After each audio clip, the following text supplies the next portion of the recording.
Hello everyone, welcome to biology preparations.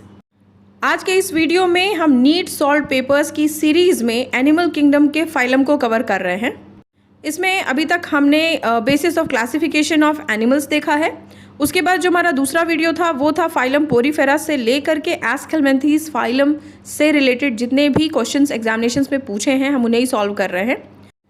इसमें हमने Porifera से लेके एस्केलमेंथीज फाइलम तक के जो भी इंपॉर्टेंट क्वेश्चंस थे उसका फर्स्ट पार्ट देखा है, जिसमें नियर अबाउट हमने 16 क्वेश्चंस सॉल्व किए हैं और रिमेनिंग क्वेश्चन हम इसके सेकंड पार्ट में सॉल्व करेंगे। वीडियो स्टार्ट करने से पहले मेरी आपसे रिक्वेस्ट है कि अगर आपने मेरे चैनल को अभी तक सब्सक्राइब नहीं किया है तो इसे प्लीज़ सब्सक्राइब कर लें, साथ ही बेल आइकन भी प्रेस कर लें ताकि आपको मेरे वीडियोज़ की सारी नोटिफिकेशंस ऑन टाइम मिले और आप इन सारे वीडियोज़ का बेनिफिट ले सकें। तो चलिए इसी सीरीज़ में आज हम फाइलम पोरीफेरा से लेकर के फाइलम एस्केलमेंथीज के जितने भी इंपॉर्टेंट क्वेश्चंस रिमेनिंग बचे हैं पार्ट 1 के बाद उसे ही हम सॉल्व करेंगे। तो हमारा पहला क्वेश्चन है special character of sealant traits S. तो आपके फाइलम सीलेंट्रेटा या निडेरिया में निमैटोसिस्ट या स्टिंगिंग सेल्स प्रेजेंट होते हैं जिनका फंक्शन होता है ऑफेंस और डिफेंस करना, क्योंकि ये प्रोड्यूस करते हैं टॉक्सिक केमिकल जिसका नाम होता है हिप्नोटॉक्सिन। तो हिप्नोटॉक्सिन को सेक्रीट करने से जो इनकी एनिमी होती है उससे ये अपने आप को प्रोटेक्ट कर सकते हैं, इसीलिए ये ऑफेंस डिफेंस में हेल्पफुल होते हैं। ठीक है, तो आपका करेक्ट आंसर होगा option B, nematocyst. Next question है which one belongs to Platyhelminthes. तो आपका सिस्टोसोमा, जिसको ब्लड फ्लू कहते हैं कॉमनली, ये आपका इम्पॉर्टेंट मेंबर है फाइलम प्लैटीहेल्मिन्थीज का। इसकी एक और इम्पॉर्टेंट पॉइंट है कि इनकी जो फीमेल होती है उसकी बॉडी सिलेंड्रिकल और स्लेंडर शेप की होती है और ये परमानेंटली मेल सिस्टोसोमा के गायनकोफोरिक कैनाल में रिसाइड करती है। ठीक है, क्योंकि इस पॉइंट से क्वेश्चन पूछा जाता है इसलिए मैं ये चीज़ आपको रिवाइज करा रही हूँ। और आपके सिस्टोसोमा से जो डिसीज़ होती है उसको कहते हैं सिस्टोसोमियासिस। ठीक है, तो ये इंपॉर्टेंट चीज़ें थी, तो आपका ऑप्शन ए करेक्ट होगा। साथ ही अदर ऑप्शंस भी देखते हैं। आपका जो ट्रिपैनोसोमा है ये एक पैरासिटिक प्रोटोजोवन है जिससे आपका स्लीपिंग सिकनेस डिसीज़ होता है। वुकेरिया बैनक्रॉफ्टाई आपका एक एस्केलमेंथीज है जिससे एलिफेंटियासिस डिसीज़ होती है। और आपका जो प्लाज्मोडियम है ये भी एक पैरासिटिक प्रोटोजोवन है जो कि मलेरिया कॉज करता है। तो इस क्वेश्चन का जो करेक्ट आंसर होगा वो होगा option A, Schistosoma. Next question है budding is a normal mode of asexual reproduction in. तो यहाँ आपके ऑप्शंस में कॉम्बिनेशन दिया है ऑर्गेनिजम्स का। तो जो बडिंग है वो नॉर्मल मोड होता है एसेक्सुअल रिप्रोडक्शन का हाइड्रा और स्पॉन्जेस दोनों में। इसमें इनके बॉडी पे एक स्मॉल बड अराइज होता है बॉडी सरफेस पर, जो कि डिटैच कर जाता है और उससे एक न्यू ऑर्गेनिज्म का फॉर्मेशन हो जाता है। ठीक है, तो आपका जो करेक्ट ऑप्शन होगा वो होगा option B, hydra and sponges. Next question है what is true about Taenia saginata. तो यहाँ पर आपके जो दो कॉमन स्पीसीज़ हैं प्लैटीहेल्मिन्थीज के जो मेनली क्वेश्चंस पूछे जाते हैं वो है आपका टीनिया सोलियम और टीनिया सैजिनाटा। ठीक है, एक ही जीनस के हैं बट स्पीसीज़ अलग है, तो इनके बीच में डिफरेंस पूछा जाता है। तो कुछ बेसिक डिफरेंसेस देख लेते हैं, उसके बाद क्वेश्चन सॉल्व करेंगे। आपका जो टीनिया सोलियम है उसको कॉमनली पोर्क टेप वॉर्म कहते हैं, वहीं टीनिया सैजिनाटा आपका बीफ टेप वॉर्म है। टीनिया सोलियम में आपके जो हेड का स्ट्रक्चर होता है उसमें 4 सकर्स प्रेजेंट होते हैं जिनमें हुक्स प्रेजेंट होता है। ठीक है, वहीं अगर टीनिया सैजिनाटा की बात करें तो इनके हेड या स्कोलेक्स में 4 सकर्स तो प्रेजेंट होते हैं लेकिन उसमें हुक्स एब्सेंट होते हैं। तो ये बेसिक डिफरेंस हो गया इनके हेड के स्कोलेक्स पार्ट का। दूसरा है इनके हेड में ही एक स्ट्रक्चर होता है जिसको कहते हैं रोस्टिलम। इनमें आपके टीनिया सोलियम में रोस्टिलम प्रेजेंट होता है जिसमें 2 रोज होते हैं जिनमें 22 से लेकर 32 कर्व्ड काइटिनस हुक प्रेजेंट होते हैं। इन दोनों रोज में जो रोस्टिलम में प्रेजेंट है इनमें हुक्स प्रेजेंट होते हैं। वहीं टीनिया सैजिनाटा में ना तो रोस्टिलम प्रेजेंट होता है और ना ही हुक्स प्रेजेंट होते हैं। ये हो गया आपका सेकेंड डिफरेंस। थर्ड है आपका कि दोनों डाइजेनेटिक पैरासाइट है, टीनिया सोलियम और टीनिया सैजिनाटा दोनों। टीनिया सोलियम की बात करें तो इनमें जो प्राइमरी होस्ट है वो मैन होता है, जो पैरासाइट है वो मैन के स्मॉल इंटेस्टाइन में रिसाइड करता है। और सेकेंडरी होस्ट की बात करें तो इनका सेकेंडरी होस्ट या इंटरमीडिएट होस्ट होता है पिग। ये टीनिया सोलियम की बात हो गई। और टीनिया सैजिनाटा में आपका ये भी डाइजेनेटिक है, इसमें प्राइमरी होस्ट जो है वो मैन के ही एलिमेंट्री कैनाल में रिसाइड करता है और सेकेंडरी होस्ट जो है वो कैटल या बफेलो हो सकती है। ठीक है, तो ये इंपॉर्टेंट डिफरेंसेस पूछे जाते हैं टीनिया सोलियम और टीनिया सैजिनाटा के बीच में। तो यहाँ क्वेश्चन टीनिया सैजिनाटा से है कि which is true about Taenia saginata.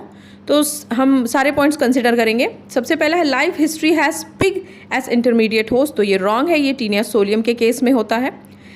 Option B है there are 2 large suckers on scolex, तो यहाँ पे 4 लार्ज सकर्स प्रेजेंट होते हैं स्कोलेक्स में, तो ये भी ऑप्शन रॉन्ग है। सी ऑप्शन है रोस्टेलर हुक्स आर एब्सेंट, तो आपका ये करेक्ट ऑप्शन है, इसमें रोस्टेलम भी एब्सेंट होता है और उसमें प्रेजेंट हुक्स भी एब्सेंट होते हैं, तो ऑप्शन सी करेक्ट होगा।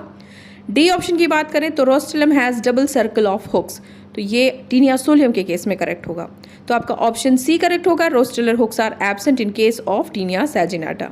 ठीक है, तो आई होप आपको ये सारे डिफरेंसेस समझ में आ गए होंगे।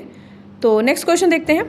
The simplest type of canal system in Porifera S, तो जो आपकी फाइलम पोरीफेरा है इनमें एक स्पेशल कैरेक्टर प्रेजेंट होता है कैनाल सिस्टम। ठीक है, कैनाल सिस्टम का वर्क क्या होता है, ये नेटवर्क होते हैं चैनल्स के जो वाटर ट्रांसपोर्ट में इनको हेल्प करते हैं, इनका वाटर ट्रांसपोर्ट जो होता है वो इन्हीं चैनल से होता है।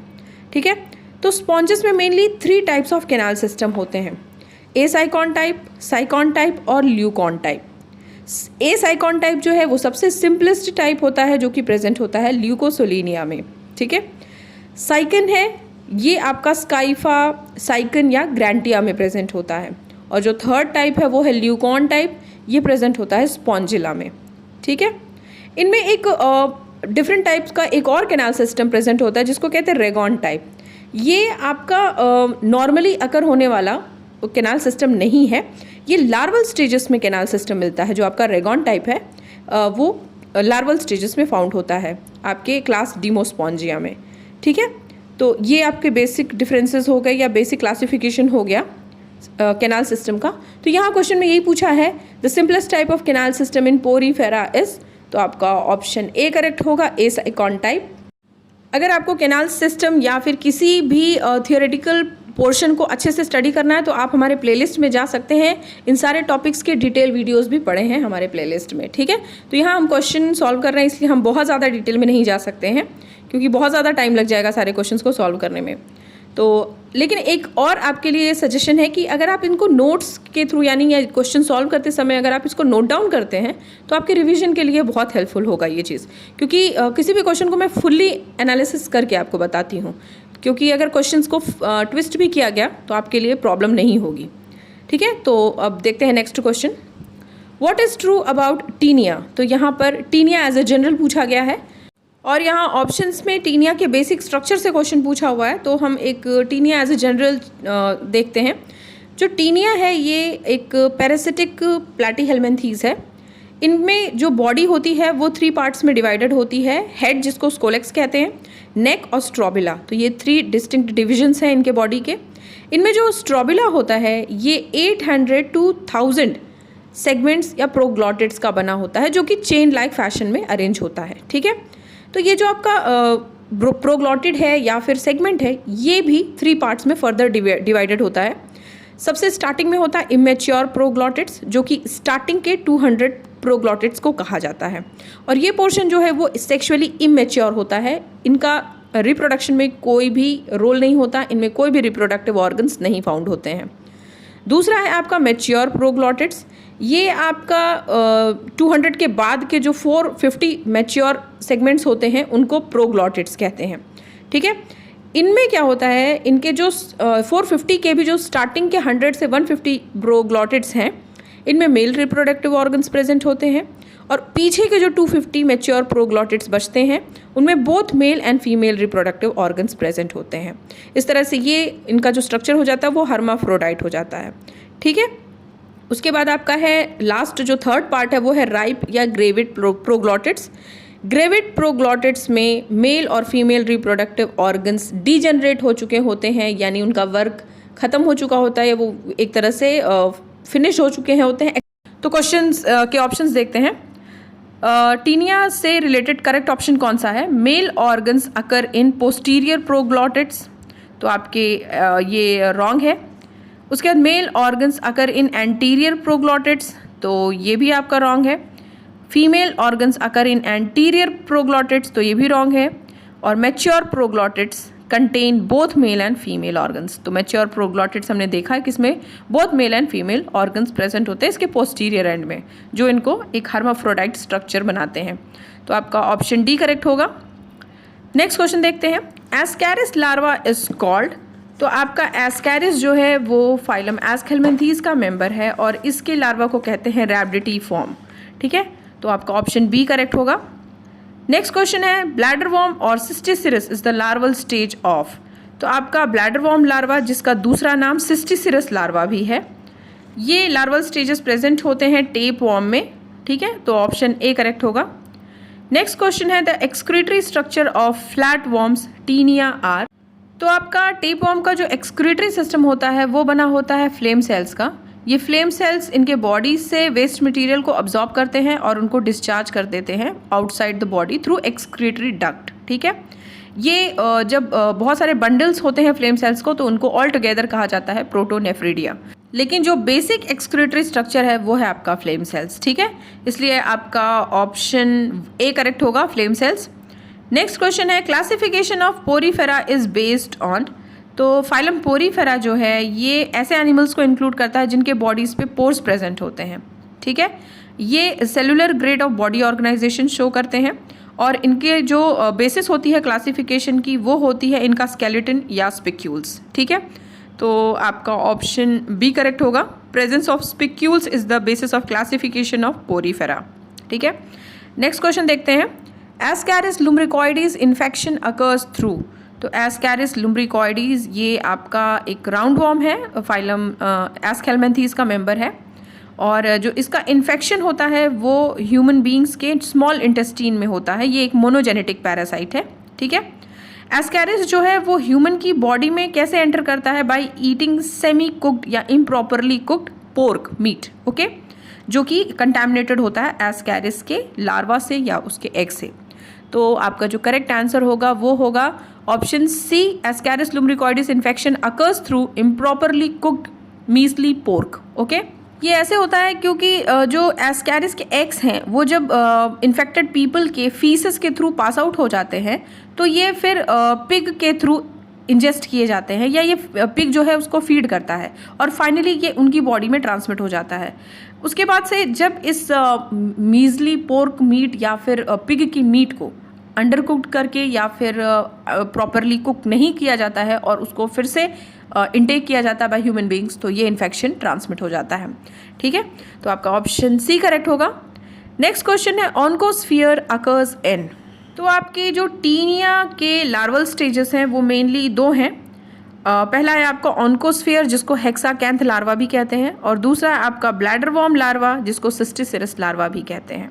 इसमें होता क्या है कि ह्यूमन बॉडी में जब टीनिया प्रेजेंट होती है तो इनके एग्स या ग्रेविड प्रोग्लॉटिड्स जो होते हैं वो ह्यूमन फीसेस के थ्रू एनवायरनमेंट में पास आउट हो जाते हैं। ठीक है, उसके बाद जब इन्हीं फीकल मटेरियल पर पिग इन्फेक्ट करता है तो ये एग या ग्रेविड प्रोग्लॉटिड्स पिग के बॉडी में एंटर कर जाते हैं। ठीक है, और वहाँ जाके ये एग्स इनके बॉडी में, पिग के बॉडी में ये एग्स हैच आउट होते हैं, फिर इन्हें ऑन्कोस्फीयर या हेक्साकैंथ लार्वा कहा जाता है और ये पिग के इंटेस्टाइनल वॉल्व में एंटर हो जाते हैं, उनके मसल्स में मूव कर जाते हैं। ठीक है, अब जब ये मसल्स में उनके मूव कर जाते हैं तो ये ऑन्कोस्फीयर डेवलप कर जाता है सिस्टिसिरस लार्वा में। ठीक है, अब जब ये इनकी मीट यानी पिग की मीट पर जब ह्यूमन बींग्स या पोर्क मीट को फिर से इंटेक करते हैं अंडर कुक्ड तो ये इन्फेक्शन, इनका ब्लैडर वॉर्म सिस्टिसिरस लार्वा का जो इन्फेक्शन होता है ये ह्यूमन बॉडी में आ जाता है। ठीक है, तो ये इनके स्टेजेस हैं जिसे आप अच्छे से समझ लीजिएगा। आपसे क्वेश्चन कभी रॉन्ग नहीं होगा जब आप प्रॉपरली पूरा डिटेल अच्छे से समझ करके क्वेश्चन सॉल्व करेंगे। तो आपका ऑन्कोस्फीयर अकर्स इन, तो आपका करेक्ट आंसर है option C, Taenia. Next question है, Taenia saginata differs from Taenia solium in. तो जो कंपैरिजन है टीनिया सैजिनाटा और टीनिया सोलियम का ये बहुत बार पूछा गया है, इसलिए मैंने इसको स्टार्टिंग में ही डिटेल में बताया है। तो हमने सारे डिफरेंसेस देखे ही हैं। तो यहाँ दिया Taenia saginata differs from Taenia solium, यानी टीनिया सोलियम से आपका टीनिया सैजिनाटा किन पॉइंट्स में डिफरेंट होता है। तो सबसे पहला है आपका एब्सेंस ऑफ स्कोलेक्स हुक्स। तो आपका फर्स्ट पॉइंट ही करेक्ट है, इनमें स्कोलेक्स प्रेजेंट होता है जिसमें 4 सर्कल्स तो होते हैं लेकिन हुक्स एब्सेंट होते हैं। तो आपका ऑप्शन ए ही करेक्ट है, उसके बाद भी हम बाकी ऑप्शंस देख लेते हैं। Absence of scolex hooks and uterine branching, तो नहीं, यूट्राइन ब्रांचिंग की जो पैटर्न है वो दोनों में सेम होता है। स्कोलेक्स हुक्स तो एब्सेंट होते हैं आपके टीनिया सैजिनाटा में, इसलिए ऑप्शन बी आपका करेक्ट नहीं होगा। ऑप्शन सी है absence of scolex hooks and presence of both male and female reproductive organs, तो दोनों में आपके male and female reproductive organs mature proglottids में प्रेजेंट होते हैं, तो ये भी पॉइंट आपका करेक्ट नहीं होगा। ऑप्शन डी है प्रेजेंस ऑफ स्कोलेक्स हुक्स, तो प्रेजेंट होते ही नहीं है, इसलिए आपका ऑप्शन ए करेक्ट होगा, जो कि टीनिया सैजिनाटा में प्रेजेंट नहीं होता, that is absence of scolex hooks. Next question है transfer of Taenia to secondary host occurs as, तो अभी इस पूरे टॉपिक को हमने डिटेल में स्टडी किया है, तो आप उस चीज़ को रिकॉल करिए। Transfer of Taenia to secondary host occurs as, तो आपका टीनिया सोलियम के केस में सेकेंडरी होस्ट या इंटरमीडिएट होस्ट होता है पिग, और वहीं टीनिया सैजिनाटा के केस में आपका कैटल या बफेलो होता है सेकेंडरी होस्ट। तो अगर दोनों को मान के भी चलें तो भी इसमें जो सेकेंडरी होस्ट में इन्फेक्शन होता है टीनिया का, वो होता है थ्रू ऑन्कोस्फेयर और हेक्साकैंथ लार्वा, ठीक है, जो एग अंदर जा कर के हैच करता है बॉडी में पिग के या फिर कैटल या बफेलो को, वो होता है आपका हेक्साकैंथ लार्वा या फिर ऑन्कोस्फेयर। तो आपका करेक्ट आंसर होगा ऑप्शन ए। वहीं अगर प्राइमरी होस्ट के अंदर इन्फेक्शन की बात होती तो वहाँ पे आपका सिस्टिस सीरस लार्वा या ब्लैडर वॉर्म लार्वा होता, ठीक है, तो ये भी ध्यान रखिएगा। नेक्स्ट क्वेश्चन है animals organisms floating on the surface of water are, तो यहाँ पे बहुत सारी टर्मिनोलॉजी है जो बहुत क्लियरली आपको पता होनी चाहिए, क्योंकि इससे डेफिनेटली वन क्वेश्चन तो आपके पेपर में रहता ही है। तो आपका सबसे पहला है प्लैंकटॉन्स, तो प्लैंकटॉन्स क्या होते हैं, ये ऐसे ऑर्गेनिजम्स होते हैं जो वाटर के सरफेस पे मूव करते हैं along with the water current, यानी जिस साइड आपका वाटर करंट होगा या वाटर फ्लो होगा उन्हीं के साथ ये इजीली मूव करते रहते हैं, फ्लोट करते रहते हैं on the surface of water. ये भी आपके दो तरह के होते हैं, फाइटोप्लैंक्टॉन्स और जू प्लैंक्टॉन्स। फाइटोप्लैंक्टॉन्स आपके प्लांट्स होते हैं, स्मॉल माइक्रोस्कोपिक प्लांट्स जैसे small algae, diatoms, blue green algae, dinoflagellates, तो ये आपके फाइटोप्लैंक्टॉन्स हो गए। जू प्लैंक्टॉन्स की बात करें तो आपकी जैसे स्मॉल माइक्रो ऑर्गेनिजम्स, जेलीफिश हो गया, टेरोपॉड्स हो गए, कोपीपॉड्स हो गए, तो ये सब आपके जू प्लैंक्टॉन्स में आते हैं। यानी जो फ्री फ्लोटिंग ऑर्गेनिजम्स होते हैं on the surface of water that moves along with the water current are called planktons, ठीक है। तो यहाँ पे आपका यही करेक्ट आंसर होगा, एनिमल्स या organisms floating on the surface of water are called planktons. बाकी ऑप्शंस भी देख लेते हैं, क्योंकि जो भी टर्म्स हैं इनसे क्वेश्चंस पूछे जाते हैं डेफिनेटली, और ये इंपॉर्टेंट टर्म्स हैं।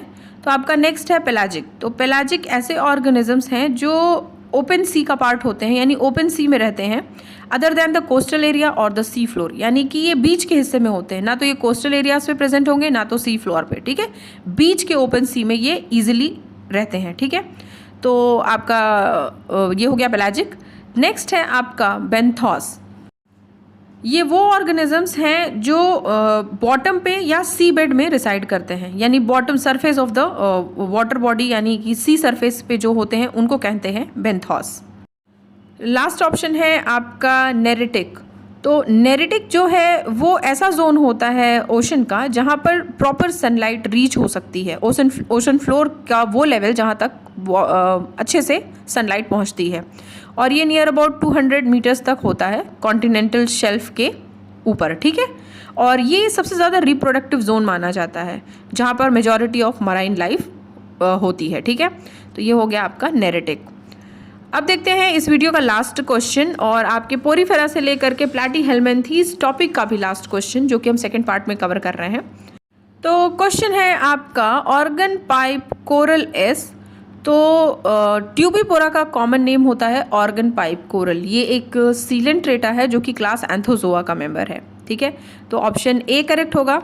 वहीं एस्ट्रे की बात करें तो एस्ट्रे आपका स्टार फिश है या स्टार शेल है, ये एक मोलस्कन है।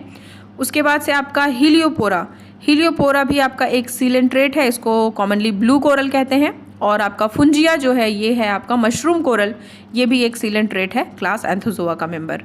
तो आपका जो करेक्ट आंसर होगा ऑर्गन पाइप कोरल एस, तो ऑप्शन ए ट्यूबिपोरा। तो स्टूडेंट्स, हमने बहुत ही इंपॉर्टेंट क्वेश्चंस को सॉल्व किया फाइलम पोरीफेरा से लेकर के एस्केल्मेंथीज फाइलम तक के। इसको दो पार्ट्स में हमने कवर किया, जो कि बहुत ही कॉमनली पूछे जाते हैं नीट में या किसी भी मेडिकल एंट्रेंस एग्जामिनेशन में, या फिर बायोलॉजी बेस्ड आप किसी भी एग्जामिनेशन की प्रिपरेशन कर रहे हैं तो ये सारे क्वेश्चंस बहुत ही इंपॉर्टेंट हो जाते हैं। और इन क्वेश्चंस को हमने सॉल्व करने के साथ साथ कम्प्लीटली एनालिसिस भी किया, ताकि अगर ये क्वेश्चंस को ट्विस्ट किया जाए तो डिफरेंट क्वेश्चंस क्या फ्रेम हो सकते हैं उसका भी आइडिया हमें हो गया। और बहुत ही शॉर्ट टाइम में अगर हम इन क्वेश्चंस को विथ प्रॉपर प्रैक्टिस अगर हम सॉल्व करें तो हमें थियोरी को बहुत ज़्यादा डिटेल में स्टडी करने की ज़रूरत नहीं है बार बार, क्योंकि जब आपका एग्जाम्स सर पे होते हैं तो आपके पास इतना टाइम नहीं होता है कि आप पूरी डिटेल देख सकें या पूरा का पूरा टॉपिक पढ़ सकें। तब आपको ऐसे ही रैंडमली वीडियोस चाहिए होते हैं या फिर नोट्स चाहिए होते हैं जो आपको बहुत ही शॉर्ट टाइम में आपकी प्रिपरेशन को अच्छा कर सके। तो हमारा यही एम होता है कि हम इसी तरीके से क्वेश्चन सॉल्व करें कि आपको क्वेश्चन सॉल्व करने से ही आपको पूरे टॉपिक का आइडिया हो जाए। तो स्टूडेंट्स, अगर आपको मेरी मेहनत पसंद आ रही है, मेरे वीडियोस से आपको हेल्प हो रहा है, तो प्लीज़ मेरे इन वीडियोस को लाइक करिए, मेरे चैनल को सब्सक्राइब करिए, साथ ही बेल आइकन प्रेस करिए ताकि आपको सारे वीडियोस के नोटिफिकेशंस टाइम टू टाइम मिलते रहें। तो जो हमारा नेक्स्ट टॉपिक होगा वो मैं आपको बता दूं। नेक्स्ट टॉपिक में हम फाइलम एनिलिडा से लेकर के फाइलम कॉर्डेटा के जितने भी इंपॉर्टेंट क्वेश्चंस हैं उनको सॉल्व करेंगे। अगर नंबर ऑफ क्वेश्चंस ज़्यादा होते हैं तो उसको हम 2 वीडियोस में डिवाइड करेंगे।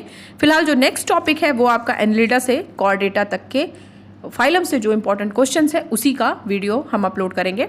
तो आप कनेक्टेड रहिए हमारे चैनल से, हमारे वीडियोस को विजिट करते रहिए। तो फिर मिलते हैं नेक्स्ट टॉपिक के साथ नेक्स्ट वीडियो में। Till then take care and good bye.